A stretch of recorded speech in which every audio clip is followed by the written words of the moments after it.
Sehr geehrte Damen und Herren, liebe Freundinnen und Freunde, ich heiße Sie im Namen der Deutsch-Israelischen Gesellschaft herzlich willkommen zu unserer Veranstaltung mit dem Titel Iran-Proteste 2022, eine echte Chance für einen Regimewechsel. Mein Name ist Jan Kranefeld, ich werde heute Abend moderieren. Wir werden heute gemeinsam ein sehr ernstes Thema behandeln, nämlich die Situation der Menschen im Iran. Die Proteste, die durch den gewaltsamen Tod der Studentin Mahsa, eigentlich Zhina, Amini, ausgelöst wurden, haben sich in den vergangenen 2 Monaten zu einem landesweiten Aufstand gegen das Regime entwickelt. Die theokratischen Machthaber des Iran reagieren erbarmungslos und gehen mit äußerster Gewalt gegen die Protestierenden vor. Eine weitere Eskalation des Konflikts mit noch mehr Opfern ist zu befürchten.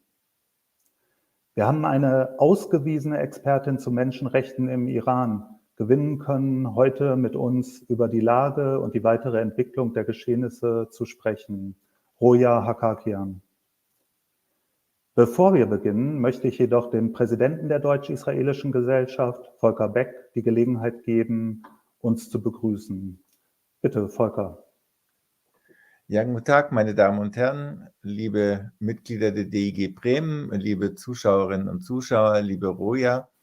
Das Thema Iran ist für die Deutsch-Israelische Gesellschaft immer wieder ein großes Thema, einfach durch die Situation, dass der Iran Israel unmittelbar bedroht, über seine Proxys und auch direkt. Aber deshalb ist die Veranstaltung heute auch so wichtig.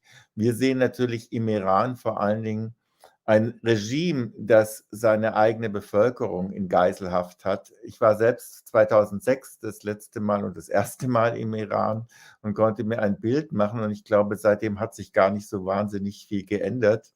Es gibt eine sichtbare Gesellschaft, die einen Anspruch auf Freiheit und Entwicklung erhebt, die aber unter der Knute der Mullahs und der religiösen Polizei nicht die Luft zum Atmen hat. Und der Westen hat in den letzten Jahren mit dem JCPOA, mit dem Nukleardeal, versucht, sich mit dem iranischen Regime zu arrangieren. Und dabei ist er meines Erachtens vielen Illusionen nachgehangen. Der Nukleardeal, und das sehen wir immer deutlicher, heute hat die USA erklärt, sie will daran nicht mehr weiterarbeiten. Der Nukleardeal hat dem Mullah-Regime wirtschaftlich Möglichkeiten geschaffen, sein Raketenaufrüstungsprogramm in der Region voranzutreiben, die Hisbollah zu finanzieren, im syrischen Bürgerkrieg mitzumischen und sich militärpolitisch voranzubringen, was man an den Drohnen, die jetzt auf die ukrainischen Städte einwirken und die dortige Bevölkerung unter Bombardements und Terror setzen, zeigt. Und wir haben, glaube ich, jetzt 3 Gründe, dem Iran-Regime und nicht den Menschen des Iran die Stirn zu bieten und zu sagen, Schluss jetzt, wir müssen dieses Regime unter Druck setzen, damit der Aufstand der Demokratinnen und Demokraten, der sich gerade auf den Straßen im Iran zeigt, eine Chance hat und damit das iranische Regime nicht mehr die Kraft hat, die ganze Region mit seinen militärischen Aufrüstungsprogrammen zu erpressen. Deshalb ist diese Veranstaltung für uns heute sehr wichtig, weil wir uns sehen als Verbündete der iranischen Demokratinnen und Demokraten, der Frauen, die endlich wieder frei leben wollen und die wollen, dass die Luft, der Wind durch ihre Haare blasen kann. Wer das nicht gesehen hat vor Ort mit der Unterdrückung, kann sich gar nicht vorstellen, welcher Zwang und welche Repression hinter dieser Zwangsverschleierung tatsächlich stecken. Hier steckt ein Stück weit die Essenz dieses Regimes, nämlich alle Lebensbereiche im Zweifelsfall durch das Regime kontrollieren zu können. Ich bin gespannt auf den Vortrag von Roya und wünsche allen Zuschauerinnen alles Gute und insbesondere den iranischen Freundinnen und Freunden, dass ihre Sache am Ende des Jahres doch noch einen Erfolg haben wird. Vielen Dank. Ja, Volker, vielen Dank an dich. Das waren wirklich sehr gute Einordnungen, auch bezüglich, was die DEG mit dem Konflikt zu tun hat. Vielen Dank dafür. Bevor wir beginnen, möchte ich noch einige Anmerkungen machen. Zunächst mal, Roya Hakakian wird ihren Vortrag auf Englisch halten. Leider wird es keine Simultanübersetzung geben. Ich hoffe, dass die meisten von Ihnen Ihren Ausführungen trotzdem folgen können. Und wenn Sie Fragen oder Anmerkungen haben, die sind sehr willkommen. Stellen Sie diese jederzeit im Live-Chat auf YouTube oder Facebook, je nachdem, wo Sie uns zuschauen. Und wir werden nach dem Vortrag auf die Fragen und Anmerkungen eingehen oder werden die vielleicht auch schon einbauen. Das wissen wir noch nicht genau. Schauen wir. Und Sie dürfen auch gerne auf Deutsch schreiben. Ich würde Sie nur bitten, nicht zu kompliziert zu formulieren, da wir das ja auch noch übersetzen müssen. Die Aufzeichnung dieses Livestreams werden Sie nach der Veranstaltung noch auf YouTube und Facebook sich eine Zeit lang ansehen können. Und zu guter Letzt abonnieren Sie gerne unseren YouTube-Kanal, damit Sie künftig nichts mehr verpassen. Okay, I think it's now time to introduce our special guest. A warm welcome to Roya Hakakian. Hi. Hi, good evening, everyone.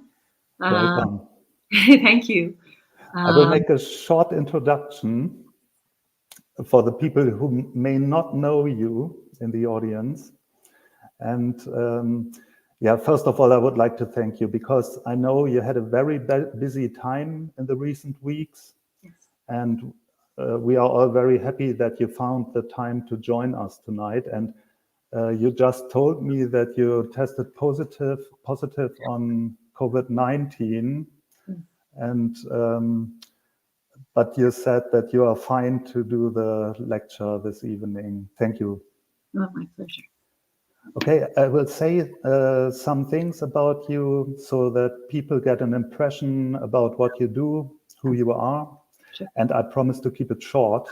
Sure. Roya Hakakian is an Iranian-American poet and writer, a columnist for several news outlets and TV pundit, and probably most importantly, a human rights activist. She was born Jewish in Tehran in 1966 and experienced the Islamic Revolution at age 12. She emigrated to the United States in 1985. Roya wrote a book about this time with the title Journey from the Land of No, a girlhood caught in revolutionary Iran. And by the way, it is also available in a German translation with the title Bitterer Frühling, meine Jugend im Iran der Revolutionszeit. So you can buy it. And Roya told me that she will read some parts from this book this evening because she has the impression that so little has changed. And that is what Volker just told us in his address, that he visited Iran and he also had the impression that only a few things are changing. So I think this will be very interesting to hear for us all. But there's a few more to say. In 2008, Roya was awarded the Guggenheim Fellowship for her book, The Assassins of the Turquoise Palace, which deals with the Mykonos restaurant assassinations in September 1992 in Berlin. That was a very relevant topic in Germany and still is. And she's also a founding member of the Iran Human Rights Documentation Center. Please visit their website shown below. It is really worth to read the reports there. And there's also a report on the current crackdown by the Iranian regime on the protesters. So have a look at this website. Recently, she gave a testimony to the US Senate Foreign Affairs Committee, and you can also watch this testimony online. And we also should have the website to show you. Yeah, it is Roya's own website, and you can watch or read her testimony, which is also very interesting. And she was invited to talk to a talk by the US Secretary of State, Antony Blinken. She published several articles on the subject and appeared on cable news channels like CNN and CBS, as well as she gave interviews, among others, to the German magazine Der Spiegel. So I'm really happy that we have you again, and I would like you to share with us your view on the current protests in Iran. Roya. Thank you. Vielen Dank. I'm happy to be with you. I may be slightly slower than usual because it's the first break I've taken coming out of bed. So I apologize in advance, but I hope during the Q&As you will ask me to clarify or go over the details if I miss them. I don't exactly know how other people see the circumstances in Iran. And I say that because I believe that it's one of the most important historic events that are unfolding before our very eyes anywhere around the world. I see what's happening in Iran as important as the fight that the Ukrainians are making against the Russians. And I think both of these struggles are incredibly important, not just for those two nations, but for everyone else around the world. I hope that by the end of my talk, I can substantiate why I believe that to be true.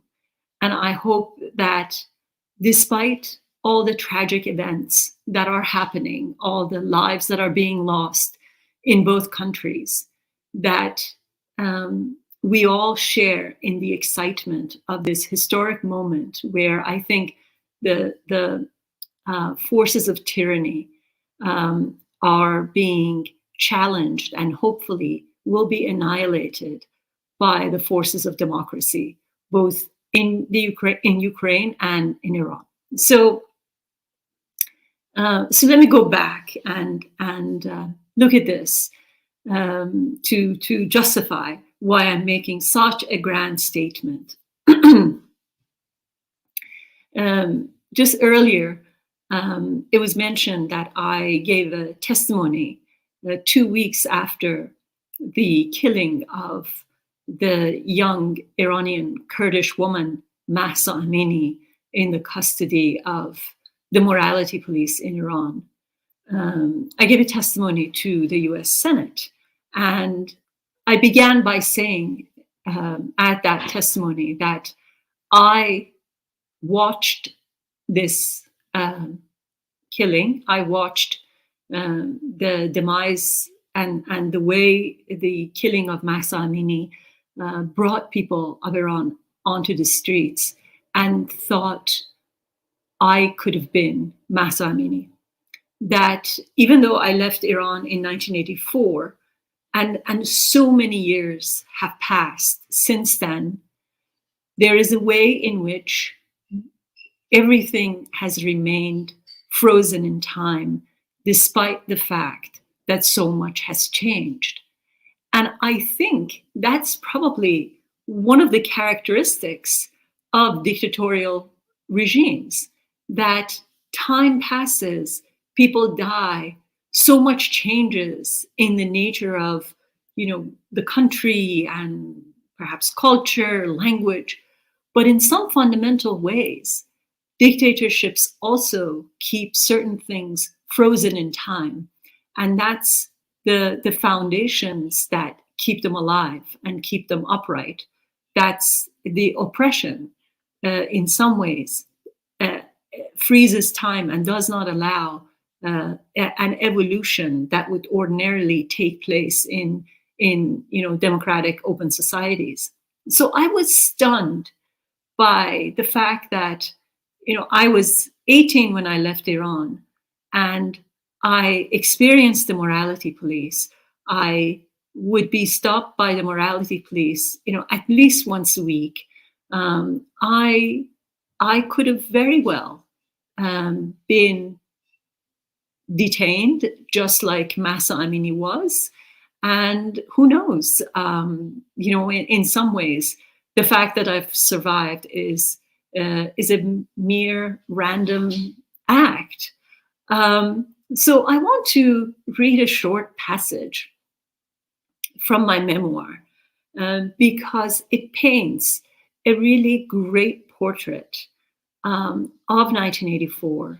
And I think that portrait is the part of time that still remains the same, despite the passage of all this time.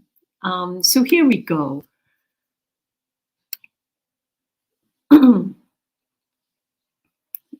So I'm painting an idea of what Tehran was like in 1984 when this new regime had, in 1984, it was the regime that I'm referring to as new was 5 years old, and they were trying to completely transform the way everything looked in Tehran, including the street names, the walls of the city, everything that could both outwardly or inwardly have any signs of what life had been like in the past. They were trying to change and redefine and redecorate.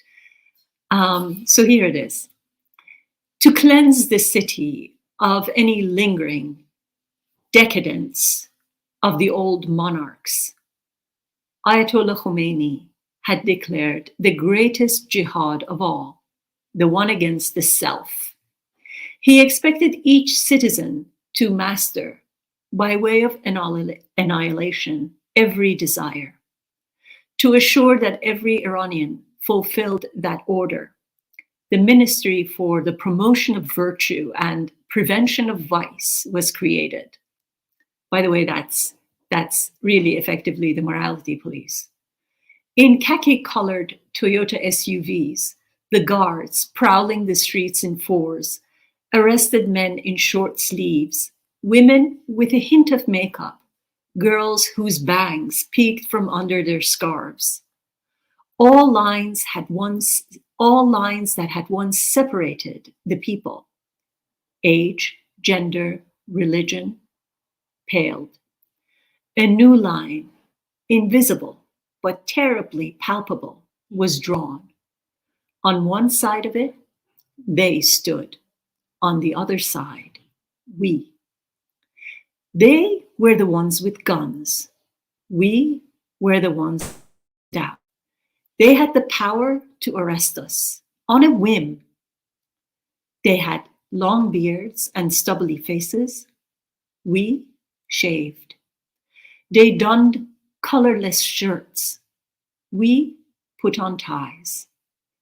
They wore their black veils as naturally as a second skin, held the two corners by their teeth, leaving their hands free to frisk us.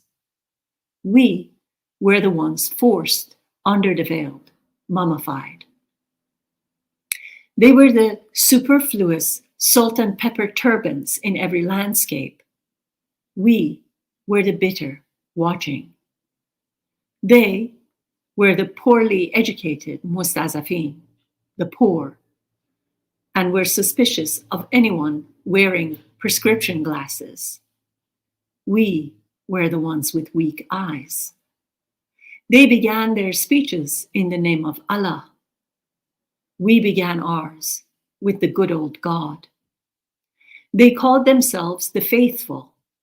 we called ourselves Iranians. They addressed one another and strangers as brother or sister. We went by Mr. and Mrs. They locked away the Matisse and Picasso, the nudes in museum basements. We were artists, aghast. They apprehended anyone with a cello, guitar, or violin case in hand. We were musicians, mourning the ban on music. They forbade dance of any kind. We were ballerinas, every limb in mutiny. They crashed parties and sniffed the mouths of guests for the smell of sin, of alcohol. We were connoisseurs, bearing our few remaining vintages in the garden. They were the heavy sleepers. We lent each other Valium. They sent their sons, fathers, and brothers to the war fronts wearing a plastic key to Eden's gate for dog tag. We dodged draft if we could. So I read this because it was astonishing to me that, nearly 40 years has passed since the events that I describe in this passage occurred. And still, when I look at the footage coming out of Iran, the we and the they is exactly the same, that they remain the ones with the guns. They remain the ones who ban music, who assault women, who ban dance, and basically the most basic joys of life. And we are the ones who have been resisting and now have taken to the streets. So let me go back to the events of 1979, because I think there was a very important moment where the we and the they took shape. And so, for those of you who may know a little bit about the contemporary history of Iran, Iran up until 1979 was under the rule of a monarchy. The last monarchy of Iran was the Pahlavi monarchy. And that king, the last king, was ousted from power in February of 1979. And what happened was that a clergyman named Ayatollah Khomeini, who lived in exile in France, returned to Iran in February of 1979. And he, had appeared up until then that, he simply wanted to bring democracy and freedom to Iran and had no other desire to become a political leader. And his intention was simply to free the people and then go, study at his seminary and be a religious leader only. But what happened in reality was that once the Shah or the king of Iran was ousted and he had returned and he was received by the masses of people, he decided that the power was too good to give up. And therefore, he actually remained the supreme leader of Iran until 1989, when he died. But the moment that I think really determined this, the course that Iran took from 1979 to now, the seed of this movement that we are seeing in Iran today was shaped on March 8th of 1979. What happened was that Ayatollah Khomeini returned to Iran from Paris in mid-February, and the country was in complete chaos. A former system that had been 2,500 years old, the a civilization that had been run by monarchy had collapsed. And so, they had to basically set up a new republic, hold a referendum, hold elections, create a republic for the first time in history, decide, what government was going to be a transitional government, what they would do with the army. I mean, they had so many problems to deal with. And yet, one of the very first things that the Ayatollah decided he wanted to institute was the mandatory hijab, or the head covering for women. That you would think, under those circumstances in 1979, this wouldn't be the front and center. This wouldn't be the most pressing issue, but it was. And so about a week after he had returned, in one of his major speeches, he said that we should bring back the mandatory dress code, we should bring back the veil, the hijab, and this was one of the goals of the revolution. So March 8th was the International Women's Day. Now, this is 3 weeks after the Iranian Revolution. This is a moment when Ayatollah Khomeini is still the most popular leader, the most popular, not just leader, the most popular figure in the country. Or if he's not a beloved figure, he's a feared figure, meaning that no one at the time dared to challenge him in any shape or form. And so under those circumstances, on International Women's Day, on March 8th, thousands of women took to the streets of Tehran to protest against his suggestion that the mandatory hijab should be instituted. This was an amazing show of courage. This was an amazing moment of protest against someone that no one dared challenge at the time. And it was also, I think, a very important moment for the history of feminism, because feminists from around the world, from Europe, from France, from the United States, had flown into Tehran to join the women in Iran in this protest. So I think this was probably one of the last moments when the world still believed that feminism was a global sisterhood, that women, no matter where they were in the world, shared the same plight, and that we were all in the fight for gender equality together, no matter where we were around the world. So the idea that women in Tehran were demonstrating, and they were these leading feminists from European countries right in the front with them, was just staggering. And sadly, I think this was one of the last moments that feminism still thought of itself as a global movement. So they took to the streets, and one of the slogans of that day was, "We didn't make a revolution to go backwards." So they were saying that the idea of accepting the veil was a backward idea, that it was not something that they wanted, but that it was entirely stripping women of the right that they had to dress as they wished.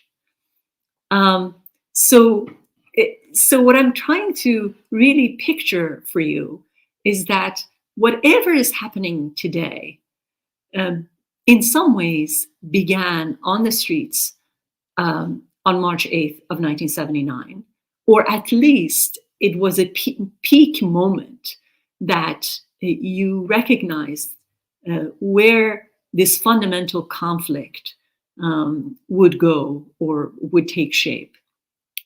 And so the women demonstrated, and within about 24 hours, all of the foreign feminists who had come to Tehran to join them in demonstrations were thrown out of the country.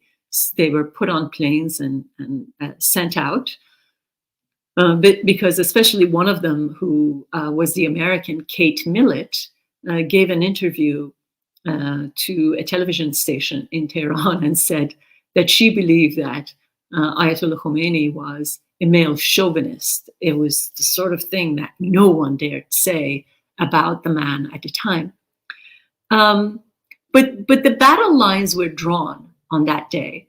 And the Ayatollah realized that he was too new in the country, and it was too soon for him to create so much upheaval within the ranks or dissatisfaction within a nation that he had just returned to. So he pulled back somewhat, and he said, "Oh, you know, I didn't want to make it mandatory. I was merely suggesting."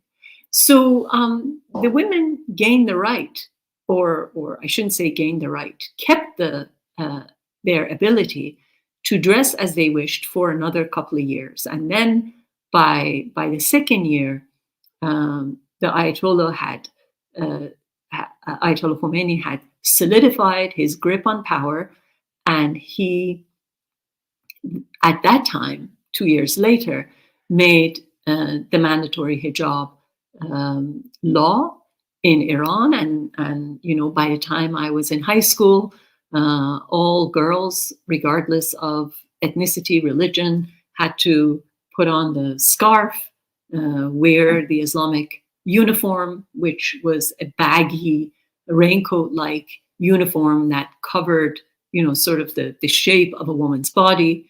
And then under that, you had to wear a pair of pants that covered all of your legs, and the shoes had to be closed-toed so your toes wouldn't show.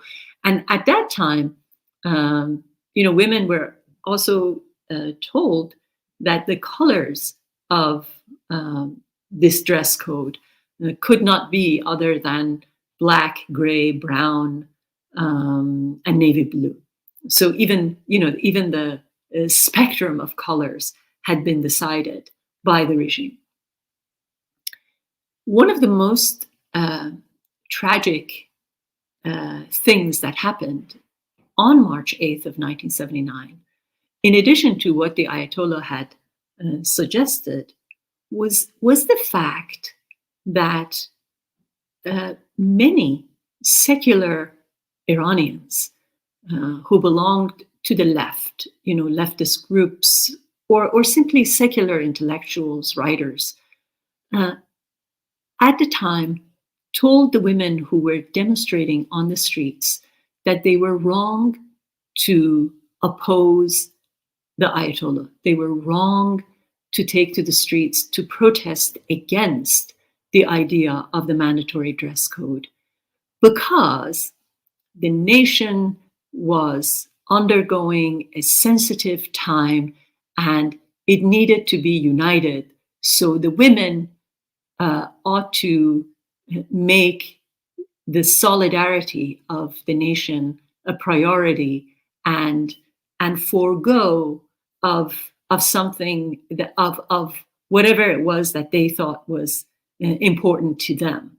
You know, as if this hijab was simply some small sacrifice that women had to make in order for the revolution, for the nation, for the country to move forward. And I think part of the reason why you know, we see women lead the current movement today in Iran, part of the reason we see men be in complete agreement to allow women to lead them, that men are perfectly willing to follow the command of women, is to precisely show that they have recognized the sin that the nation committed in 1979, that the mistake they made in thinking that the hijab was a small sacrifice that women were expected to make, that any time that a group, a minority, is expected to give up something for the sake of majority, that is the writing on the wall that somebody else will be losing his or her right. Some other group will be whose rights will be taken away sooner or later will be next. And I think part of the reason that we see, we hear the slogan, the fundamental, most unifying slogan coming out of Iran being woman, life, liberty, the emphasis on woman, the fact that the idea of woman, life, liberty, that at the heart of it, women exist, is in a way a recognition for what went wrong in 1979. And it's the homage, it's the tribute that the men in the country are paying to the error of their previous generations in order to repair a national mistake. And I think even though we say it's a women-led movement in Iran at the moment, this is, however, a national movement. Women have begun it because women were the reason that we have come this far, because it's been for the past 43 years the consistent opposition of women to the regime that has brought us to this moment. But though it has begun with women, it has not stayed at the level of just gender equality demands, and it has become a national movement for equal rights and democracy for everyone throughout the country. And I think I'll stop here and take questions. Thank you. Great, thank you, Roya. That was really impressive. And I wasn't aware of the fact that that the rule for the compulsory headdress was not enforced for the first 1 or 2 years after the Islamic Revolution. Well, that was thanks to March 8th. Yes, right. I wasn't aware of this. It was very interesting to hear. So I'd like to suggest to everyone to check out March 8th, 1979, Iranian women's protest on YouTube, because there is a historical archival clip of that day that I think anyone, whether you understand Persian or not, would be really moved by to watch. Okay, yeah. But this development leads us directly to the protest, as you just mentioned, and that is really interesting. I wonder, I have seen, for example, schoolgirls taking off their headdress and posting photos of this on social media. Mm-hmm. And I thought,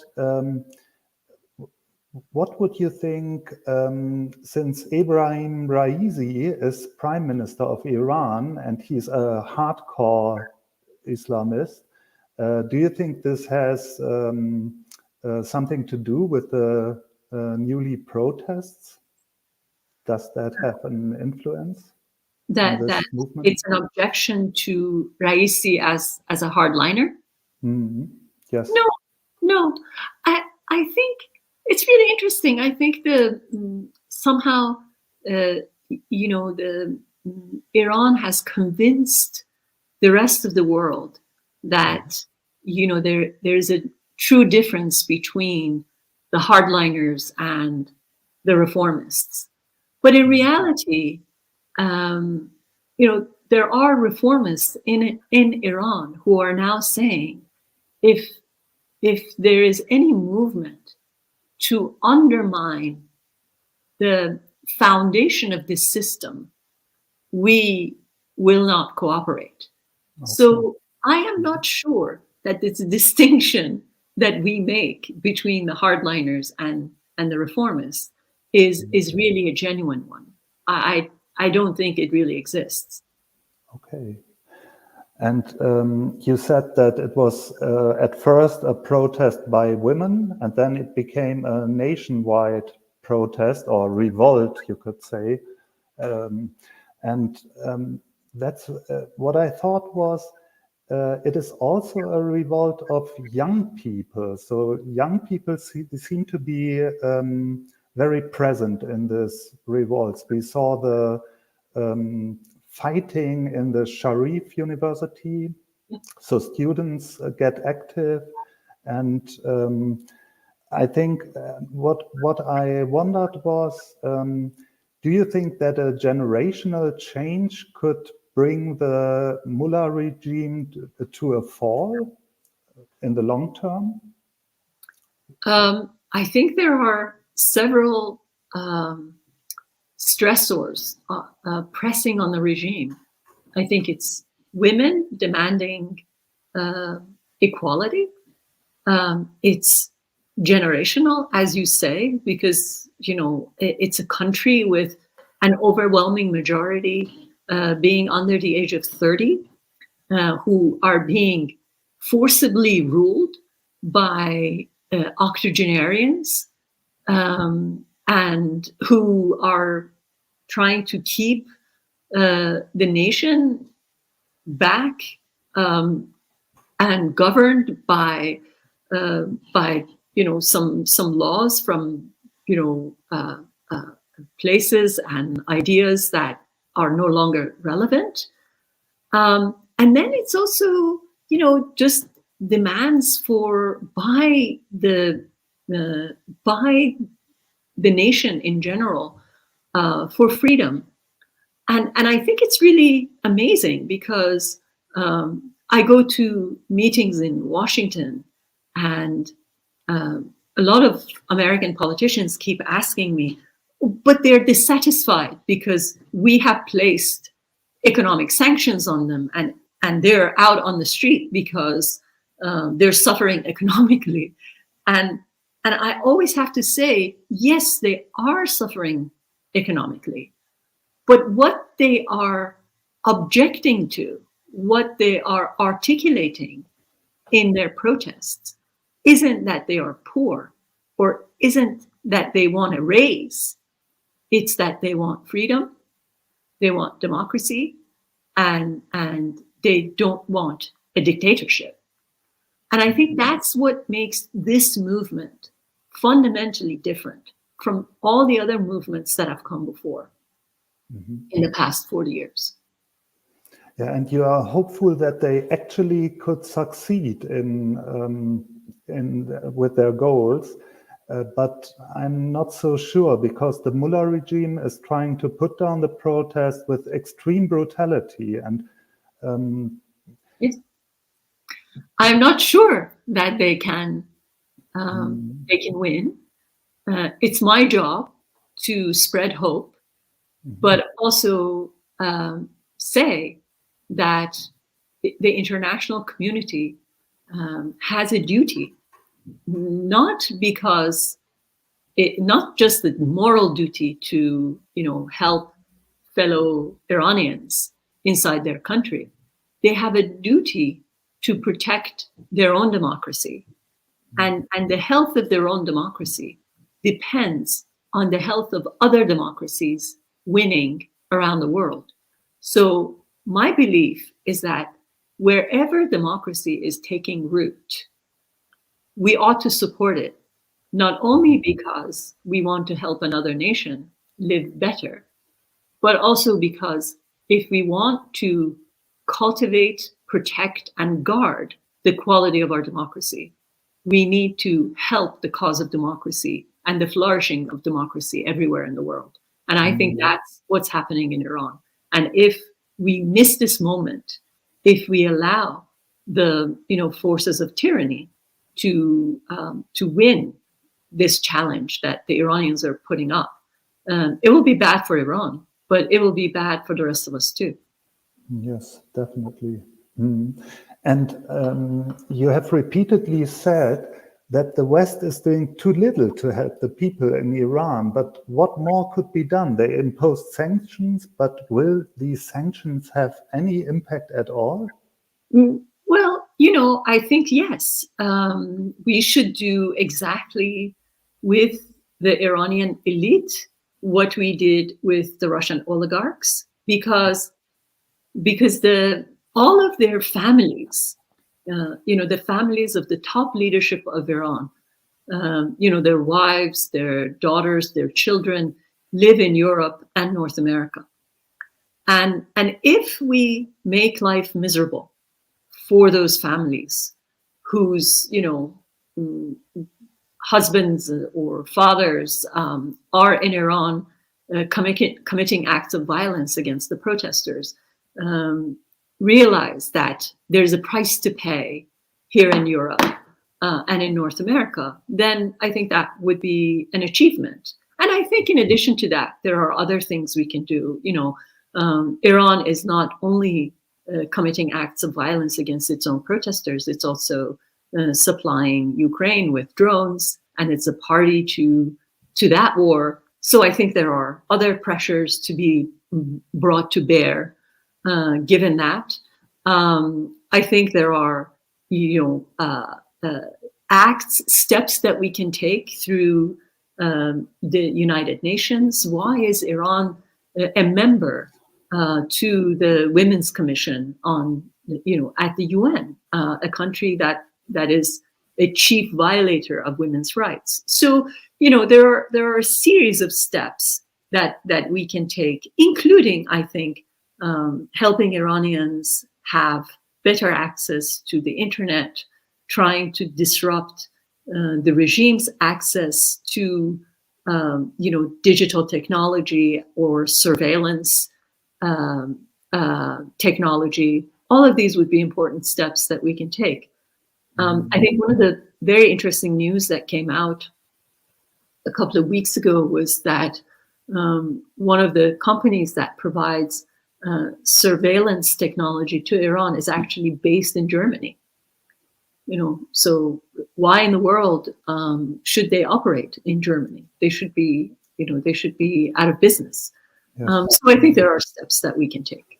Yeah, there are steps that we could take, but it comes to my mind that, for example, next week the football World Cup will start in Qatar, and the Iranian national soccer team will take part in it, and no one seems to oppose to this. Or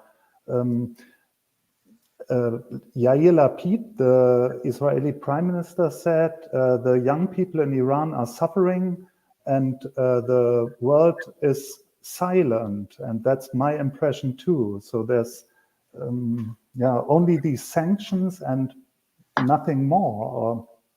Well, it's interesting because whether these athletes compete or not is a double-edged sword, because if we bar them from competing, obviously the world is delivering a message, which is important. But sometimes when we allow them to participate, that's a message too, because the Iranian female rock climber took off her hijab and climbed without the hijab. That was a message also. So you never know which way it's going to go. Or there was a water polo team and a basketball team that competed in the past couple of weeks. And when the time came for them to sing the Iranian national anthem, they were all silent. So I think all of these things are important. And yes, the world should do more. And it is really important. I mean, I'm very happy that on November 24th, for instance, there is an emergency session of the United Nations looking at the case of Iran being a member of the Women's Commission. And I think that's an important step. It's a universal message that's being delivered.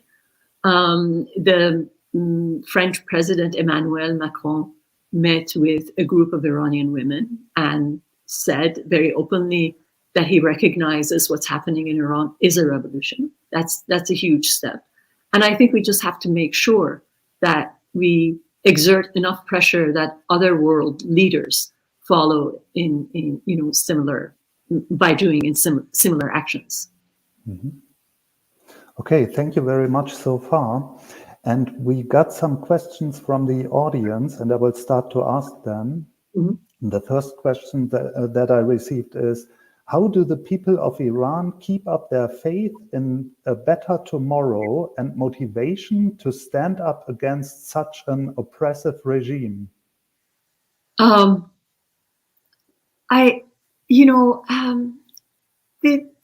signals that I gather are through social media, and I think anybody who sees it recognizes that for some reason that I can't explain, the fear that had a hold on people no longer exists. I'm not saying that people, go to the streets and they aren't afraid of being shot, but that it's not enough to keep them at home. And I think that in and of itself creates a sense of excitement. And it also creates a sense of camaraderie. Yesterday, I saw the footage of a girl who was standing without a headscarf, chanting "A woman, life, liberty." And then a group of morality police or riot police came to drag her away. And then 10 other people on the street who saw this went to her and dragged her away from the morality police. So, these acts didn't take place in Iran prior to this round of demonstrations. That, the morality police, the riot police, the Revolutionary Guard Corps just terrified everybody into silence and inaction. And I think what's really changed is this sense of courage and solidarity that exists between people now. It's incredibly courageous what the people in Iran do at the moment. And let's come to the next question. What do you think about the regime infiltrating other countries, and do you think that it had an effect on how the world responds? I think, I put a post on Twitter this morning because I saw that somebody, one of the members of the Canadian Parliament, had issued a video saying, we no longer allow members of the Iranian Revolutionary Guard Corps to step foot in Canada. Mm-hmm. So my post on Twitter was, excellent, thank you for doing this for the Iranian protesters, but please also be sure that you thank the Iranian protesters for keeping you safe. Mm-hmm. In other words, I think, the rest of us in Europe and in North America think that we're doing something for them, but they're doing something for us, because these people are incredibly dangerous. They're dangerous. Their presence in our communities, whether in Germany or elsewhere, is destabilizing. It's the subject of my second book, the story of the Mykonos assassinations. They destabilize our societies. So I think what we owe a debt of gratitude to the Iranian protesters to be doing this and forcing the international community to bar these people from entering our Western societies. Mm-hmm. And there is another question from the same person. It's a bit personal. Are you still in contact with Jews who are still in Iran? What are they doing at the moment? There is still a Jewish community of about 8 or at the most 10,000 in Iran, mostly concentrated in Tehran. They have a rabbi who was in the US not even a year ago. Because the community is so much smaller than what it used to be, they are less threatening in some ways, or the regime considers them less threatening. I don't think the community was ever threatening in any way, but the regime sees them as far less threatening than they probably saw them in 1979 when they were, in the tens of thousands. So they're allowed more now than they were allowed in 1979, 1980, 1981. There are synagogues that are still functioning. Now there's a chief rabbi. There are, Jewish schools in Tehran. And as long as they are only practicing their religion and nothing more, they are left free to practice. But, as with other non-Shiite minorities in Iran, their opportunities, academic, professional, career opportunities are limited by the law.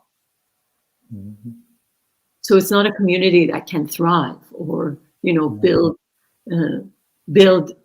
a future in some ways that's, that can thrive. Mm-hmm. Okay, thank you very much. The next question is, you say that in 1979, demonstrations against hijab in Iran was one of the last days that feminism was a global movement. How do you view the feminist movement today? I think the global feminist movement has been a bear that has been hibernating. And I am hoping that what awakens this bear is the Iranian women's movement, that it's the movement in Iran to remind us all that we are in this together, that we are connected, that without this notion of global sisterhood and global camaraderie, none of us win. I think some of the expressions that I've seen from around the world has been very promising. And I think there have been moments of solidarity with the Iranian women that I think have been really moving, like, various leading women around the world, politicians, celebrities, cutting their hair in front of cameras and, in solidarity with Iranian women. I think, last week here in the United States, we saw a letter published in the New York Times that had been signed by some leading women from Europe and the United States, demanding that Iran be suspended from the Women's Commission at the United Nations. I think that I'm hoping that the movement in Iran will remind the world's feminists that we need to be united as a global community once again. Mm-hmm. Because I think we haven't been united as a global community in many years. Mm-hmm. The next question comes from Till. You know him from the last time when you joined us in June 2020. And he's asking, first of all, he greets you. Great to have you with us. One question. What do you expect, what to fear from the potential overthrow of the regime? I don't know if I got this question correctly. What to expect, what to fear from the potential overthrow of the regime? So what comes next? What will the next government look like? Or will there be anarchy? Maybe. What's a revolution without anarchy? They go together. They're twins.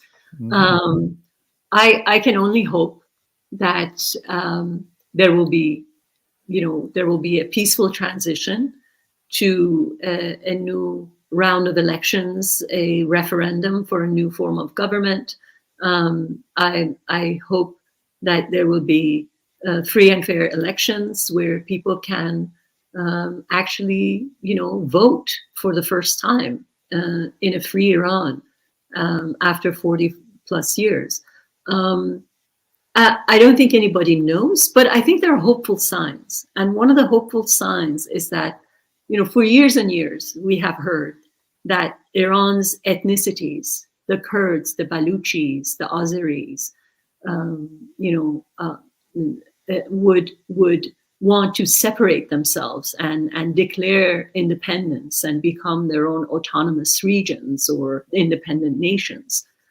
But one of the most astonishing things that has happened over the past 8 weeks since the start of this movement has been that all of these ethnicities have been united, that, you don't see anybody using this moment of upheaval in the country to say, oh, this isn't for us, we want to move away. Nobody's saying that. In fact, the Kurds from whose community Mahsa Amini, the girl who was killed in the detention of morality police, came, have said that they are united with the rest of the nation, that this is a national cause for everyone. And I think that has been one of the most beautiful events that has happened since the start of this movement. Mm-hmm. This answers the next question, how to assess the role of the Kurds. So they ignited the protests. It's all started with a Kurdish girl and it spread to the whole country.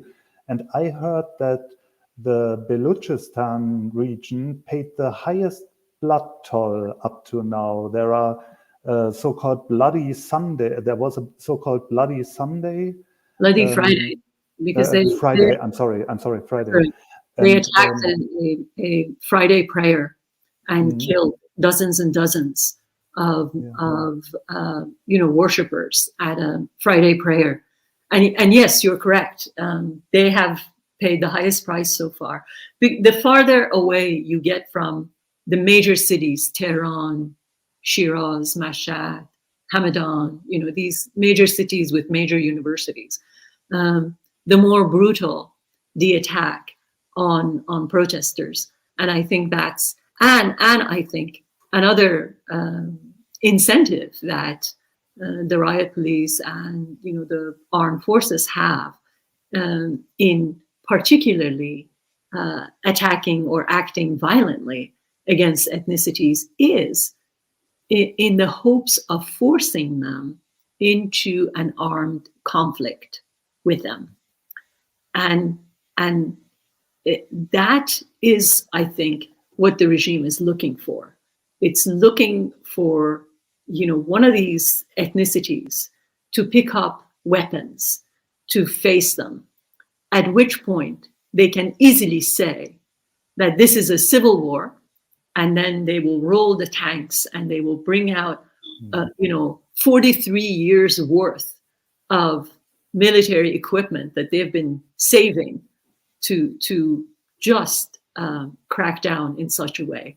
And I think, the longer that these protesters go without resorting to the use of weapons, the greater the opportunity, the chance that these demonstrations can actually succeed. And the moment they can be seen as instigating an armed conflict is the moment that this will deteriorate into what everyone will call a civil war, and then it will be a cause that the international community will abandon.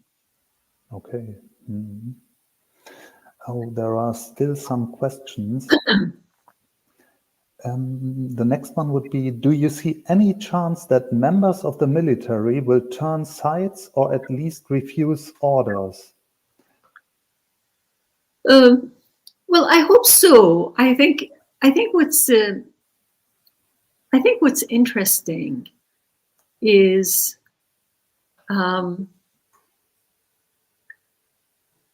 is that there are voices of dissent within the various ranks of the regime, that there are people who are saying openly or secretly, that has, information that has leaked out, that the regime should respond. It was Khatami, former President Khatami, who a couple of days ago went on record saying that the protesters should be dealt with, but they should be dealt with gently, or this entire system will collapse. So these are ways in which you're hearing disagreements from the various figures in leadership with the way that the regime has dealt with this situation so far. So I think it's possible that members of the armed forces will refuse to cooperate. I think another thing that's happened is that the demonstrators and the protesters are more prepared for confronting them in ways that they never had been prepared. So one of the things that they're doing is that they're creating neighborhood committees. And in these neighborhood committees, they are identifying members of the riot police, members of the armed forces, members of the Revolutionary Guards. And because they're functioning within neighborhoods, they know who's who. They know who's working with whom.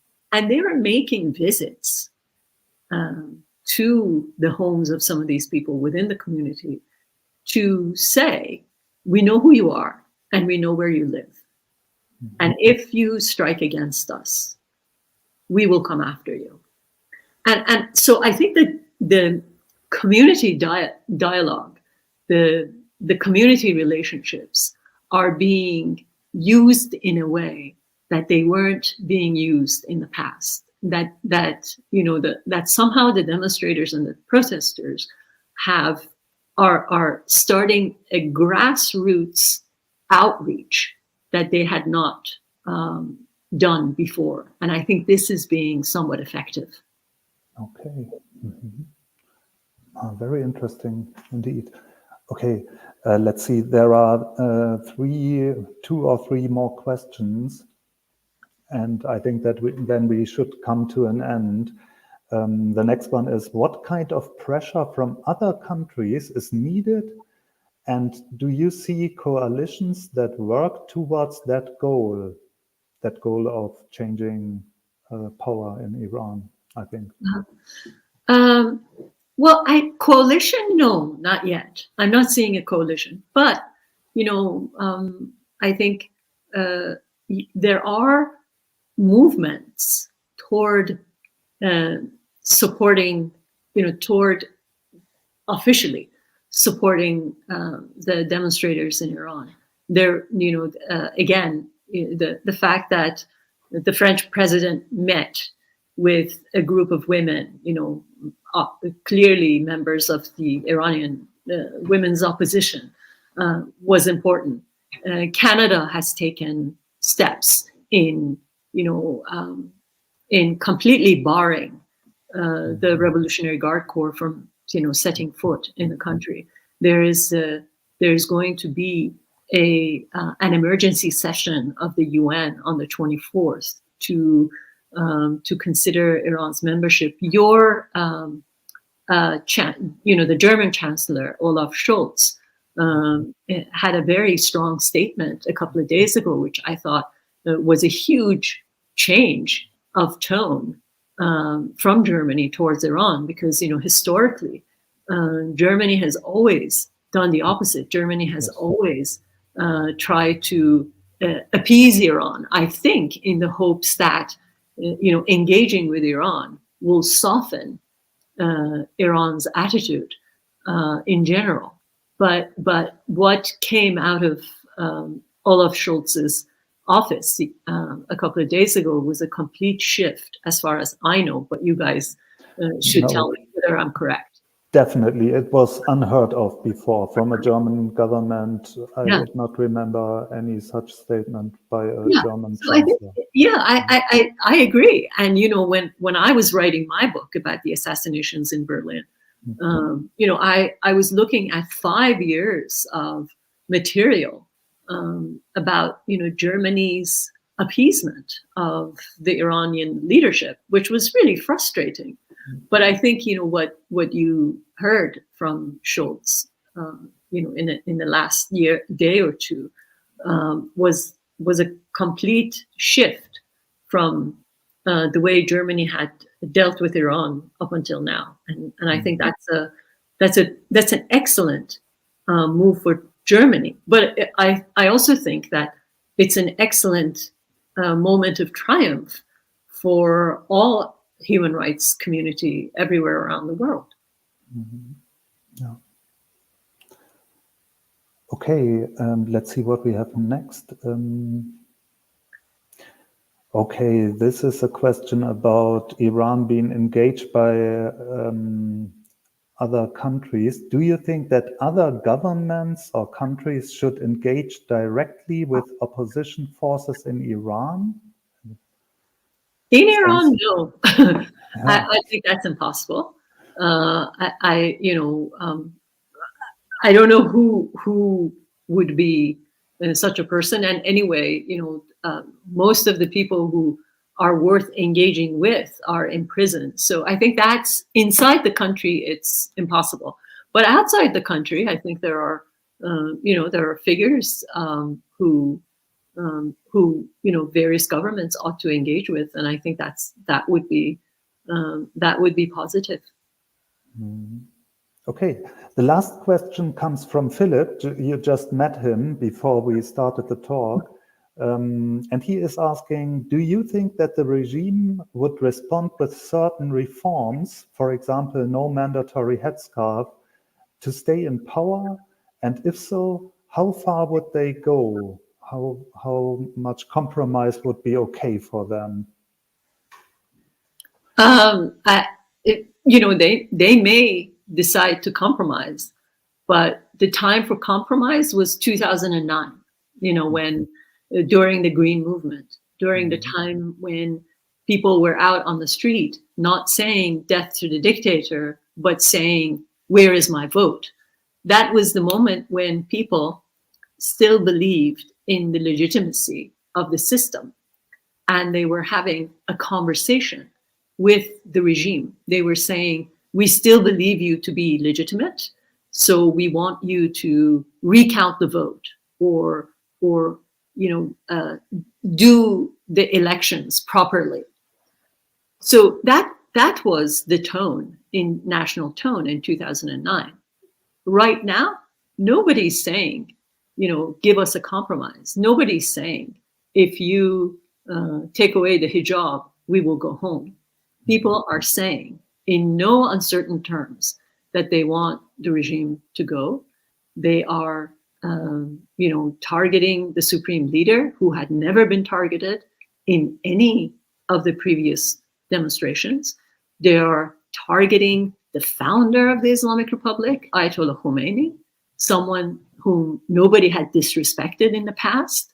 So I think whatever compromise they were willing to make, they missed the deadline, the opportunity to make that compromise. It's too late now for compromise. Okay.